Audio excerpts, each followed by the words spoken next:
communiquer, transmettre des informations, les décrypter, c'est ce que nous faisons chaque jour. Mais est-ce que nous y parvenons toujours? Est-ce qu'au contraire, ne pas se comprendre, vous et moi, ne serait pas le point de départ d'une réflexion plus constructive? On en parle avec notre invité Dominique Volton, éminent expert de la communication, sociologue, directeur de recherche au CNRS, directeur de la revue Hermès et auteur de nombreux ouvrages, dont un dernier, Vive l'incommunication, la victoire de l'Europe aux éditions François Bourin. Expliquez-nous, qu'est-ce que c'est que l'incommunication? Vous et moi, on essaie tous de communiquer, de partager, de s'aimer, et puis très vite, on bute sur le fait qu'on ne se comprend pas, qu'on n'est pas d'accord. Donc du coup, on découvre vite l'incommunication. Et en fait, l'incommunication, c'est un peu la matrice de la vie, c'est-à-dire qu'on voudrait partager, aimer, se comprendre, on bute sur l'autre qui ne nous ressemble pas, qui ne nous aime pas, et on passe notre vie à négocier pour essayer de gérer cette incommunication et arriver à cohabiter. Donc pour moi, le mot incommunication, il est presque plus important que le mot communication. C'est l'idéal, l'autre, c'est la réalité. Et en fait, quand on n'arrive pas à négocier, à cohabiter, en fait, c'est la mort, c'est la destruction d'un couple, d'une famille, d'une entreprise, d'un pays et la guerre. Donc par conséquent, pour moi, l'incommunication, c'est aussi important que la communication. Et ça permet de décomplexer. C'est-à-dire qu'on n'est pas en train de se dire, mince, j'ai raté la communication, ou mettre, comme on fait en Europe, l'incommunication sous le tapis. Il faut assumer. On n'est pas d'accord, on ne se ressemble pas. Et le cas de l'Europe est exemplaire. Alors justement, venons-y, puisque c'est l'objet de toutes vos réflexions dans ce livre. En quoi l'incommunication peut-elle positive dans le cadre de la construction européenne? Parce que le point de départ de l'Europe, c'est qu'on n'a rien à se dire. On se déteste, on s'est battu pendant des siècles et on a décidé de faire la paix à la suite de la Deuxième Guerre mondiale, puis du communisme. Et donc, par conséquent, on a un projet politique qui transcende nos différences, mais les différences, elles sont là. Donc, on ne se comprend pas, on n'a pas les mêmes histoires, les mêmes langues. Donc, l'incommunication, c'est le point de départ de toute l'histoire européenne. Et au lieu de dire, bon, il y a de l'incommunication, mais finalement, ça passe, non, il faut faire l'inverse. Je renverse le raisonnement, je dis, mais assumons cette incommunication. On n'a pas les mêmes langues, pas les mêmes histoires, on a beaucoup de méfiance mutuelle, mais il y a cette force quasiment anthropologique de vouloir faire cette utopie politique. Donc, c'est une utopie politique, elle est exceptionnelle. Si vous voulez, on n'a jamais vu dans l'histoire des pays qui 6, 15, 25, 28, peut-être un jour 30, qui pacifiquement, démocratiquement, politiquement décident de cohabiter. Ça ne s'est jamais vu, mais c'est normal que ça se fait. On était 28, on n'est plus que 27. On sera peut-être un jour 30. Effectivement, 450 millions de citoyens, 24 langues. Je rebondis, c'est ce que vous dites, on ne se comprend pas et pourtant on continue. Alors c'est quoi? C'est du masochisme ou au contraire c'est une preuve d'ambition, de ténacité, de confiance en l'Europe? Alors, c'est deux choses. Et là, c'est pas assez de confiance en l'Europe. C'est un masochisme profond des Européens. Si vous voulez, on est en train de construire depuis 60 ans la plus grande utopie politique. Et nous, les Européens, nous n'avons aucune fierté. Quand vous voyagez dans le monde, les autres parties du monde disent « Comment vous faites puisque vous êtes toujours dans la mésentente ?» Et nous, on est là, on dit « Ça va se casser la gueule, c'est foutu, c'est pourri, etc. » Donc, je dis non, cette incommunication, c'est le point de départ. On a fait avec ça l'Europe, on va continuer à la faire.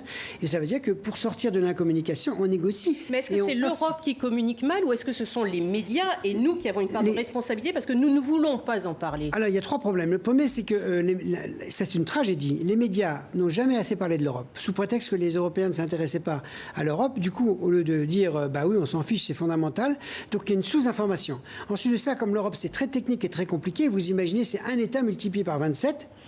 Donc il y a eu rapidement, hélas, une espèce de coupure, de rupture entre les élites et les peuples. Et les peuples, on ne leur a pas expliqué, on leur a pas expliqué la grandeur de ce projet d'incommunication. Ils ont dit, bon, finalement, l'Europe, c'est pas terrible. Or, c'est exceptionnel, c'est repose sur la solidarité. On n'a jamais fait la guerre entre nous, sauf la guerre de Yougoslavie. On a développé une puissance commerciale extraordinaire. On a enfin fait la réunification avec ceux qui étaient les pays de l'Europe de l'Est. Donc, on n'a que des choses positives, mais c'est vrai que ça coince, ça grince. Et au lieu de dire, bah, c'est pas grave, c'est comme ça la vie, on est en train de se dire, oh, c'est pas terrible. Et donc, il y a la responsabilité des médias, il y a les élites qui se sont trop coupées, il y a les peuples qui, finalement, ont dit oh, c'est pas terrible, et on le voit aujourd'hui dans la mondialisation. Heureusement qu'il y a l'Europe entre la Chine et les États-Unis, parce que c'est pas le même modèle, c'est plus démocratique quand même. Alors, on vient de fêter justement le 60e anniversaire de la déclaration Schuman. Il y a eu un autre fondateur, Jean Monnet, et là, il rebondit sur ce que vous dites, finalement, ou c'est vous qui rebondissez sur lui. Oui, les hommes ne voient la nécessité que dans la crise, la nécessité de l'Europe notamment. Lors de la crise sanitaire que nous venons de traverser, on a pleinement vu là qu'on avait besoin de plus d'Europe. Absolument. Mais écoutez, là d'abord... Comment ça a été géré là au niveau de la communication? La santé ne faisait pas partie des politiques communes. Vrai. Donc, du on ne l'a pas assez dit, ça aussi. On l'a pas assez dit. Ça veut dire que, hélas, on n'a pas compris que la santé est dans un... Bon, donc la santé n'étant pas une politique commune, par contre, il y a eu des négociations tout de suite. Et ça a bugué un peu parce que, par définition, il a fallu un mois pour que l'Europe se réveille. Mais elle s'est réveillée comme toujours. Au bord du précipice, l'Europe avance. Et elle a fait le plus grand plan de relance possible. Et les politiques... Alors, on a un peu trop parlé des finances et pas assez des hommes. Ça, c'est l'éternel problème de la bureaucratie européenne. Mais maintenant, et je pense que la sortie de crise, l'Europe va être première dans le monde. C'est-à-dire qu'on n'a pas agi assez vite, ça a bugué, les États se sont refermés sur leur égoïsme, mais au bout d'un moment, on a dit, mais mon Dieu. D'ailleurs, le fait que tout le monde se tourne vers l'Europe, on dit, mais qu'est-ce qu'elle fait? Ça veut dire qu'on l'a quand même intégré. Mon hypothèse, c'est qu'il y a de l'europhobie. Les gens en ont marre, on leur explique pas assez, on les fait pas participer. Il n'y a pas assez d'utopie. Mais il y a quand même une profonde adhésion, pas politique, mais anthropologique, des peuples d'Europe, du Nord, du Sud et de l'Est pour ça. Mais c'est vrai que les Européens sont trop refermés sur eux, trop bon cœur. Et surtout, ne croient pas aux utopies. Alors, très rapidement, parce que l'Europe repose sur un pilier Macron-Merkel. Le 1er juillet, l'Allemagne prendra la présidence tournante de l'Union européenne. Ce sera la dernière mission européenne, très probablement, de la chancelière Angela Merkel, puisqu'elle quitte la scène politique l'année d'après. Comment voyez-vous l'Europe lorsque Angela Merkel, justement, ne sera plus aux côtés d'Emmanuel Macron? D'abord, je pense que ce couple franco-allemand, il est toujours fondamental. Merkel avait été très courageuse pour les migrants, vous vous souvenez. Elle a été courageuse, c'est elle qui a débloqué le budget exceptionnel pour la relance. Mais moi, je pense que l'Europe continuera. C'est-à-dire que c'est dans nos gènes. Alors, les Européens, on est bizarre. On n'aime pas, on continue. Comme j'ai dit, on n'est jamais d'accord, mais on est toujours ensemble. Et le rôle de l'Allemagne, qui est fondamental au travers Merkel, ce sera joué par quelqu'un d'autre.